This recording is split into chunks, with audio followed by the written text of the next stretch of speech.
Kanuni Suleiman Khan was the 10th Sultan of Turkey of the Ottoman dynasty. Sultan Suleiman is also called Sultan Suleiman the Magnificent, meaning the Great Sultan. From what I learned from several reliable sources, it turns out that Sultan Suleiman is a charismatic figure, able to master war tactics, loves the world of arts and culture, appreciates education, and of course have a humble personality. With everything owned by Sultan Suleiman during his reign from 1520 to 1566, the Ottoman dynasty experienced brilliant development. During his reign, Sultan Suleiman managed to lead his troops to carry out the Futuhat Jihad War, means the war to open a country for the da'wah of Islam. The territory of the Ottoman Empire was expanding, reaching major Islamic cities such as Mecca, Medina, Jerusalem, Damascus, Baghdad, and controlling almost all of Europe and Africa such as Egypt, Sudan, Libya, Tunisia, Algeria, Morocco, Ethiopia, and Somalia, and also Asian regions such as Syria, Persia, Hijaz, and Yemen, to Indonesia such as the Sultanate of Aceh, Sultanate of Demak, Sultanate of Banjar, Sultanate of Maluku, and Papua. For sea areas such as the Black Sea, Arabian Gulf, Red Sea, Indian Ocean, and most of the Mediterranean Sea, Sultan Suleiman has become king on land and sea. In the field of development, Sultan Suleiman transformed Istanbul not only as the capital of Ottoman Turkey, but also as a symbol of the center of Islamic civilization. The reliable architect who handled these developments was the chief architect of the Ottoman Empire, namely Mimar Sinan. Sultan Suleiman gave funds for a number of constructions, such as mosques, bridges, such as the Sterimos Bridge in Bosnia, and carried out renovations, such as the city wall in Jerusalem and the Sacred Dome in Jerusalem, as well as renovating the Kaaba in Mecca.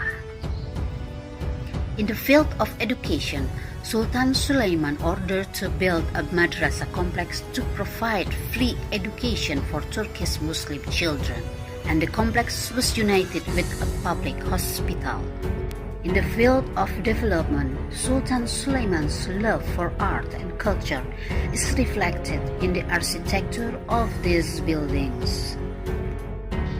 Sultan Suleiman's love for art and culture is evidenced by the existence of a community of artists consisting of gold craftsmen, bookmakers, feather tailors, ceramic makers, and painters. Some of them work in the palace.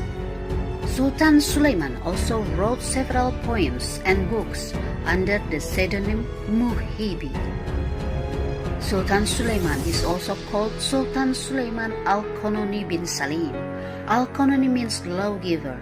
In carrying out the law in his country, Sultan Suleiman adheres to Islamic sharia law, and Sultan Suleiman rearranged the legislation in accordance with Islamic sharia law. In making decisions, Sultan Suleiman had a committee board called the Grand Mufti. All decisions were consulted first with the Grand Mufti so that there could be a filter for the right decisions. The Sultan was very careful in making decisions. The Sultan didn't want to break the rule of law, but after making a decision, the Sultan never retracted his decision again. Sultan Suleiman fell in love with one of his slaves named Alexandra de la Rosa.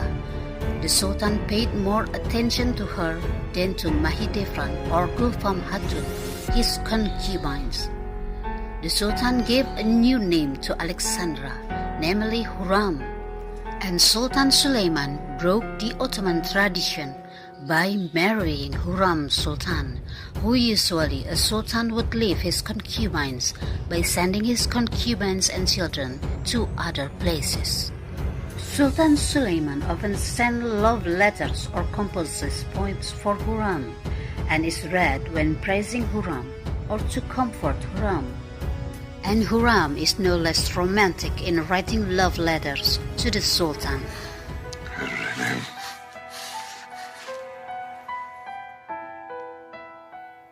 Kim cüda eyler bugün senden beni canım gibi? Çak çak olsun görem, çaku giribanım gibi. Ey mihri talat, eğer yaşlar döküp ah eylesem, evler yaş dökmeye bu çeşmi giryanım gibi.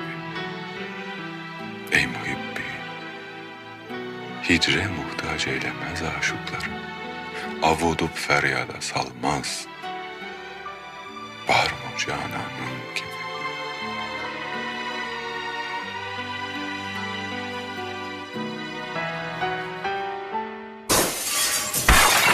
Turkey's inspirational figure brought the golden age of Islam, Kanuni Süleyman Khan.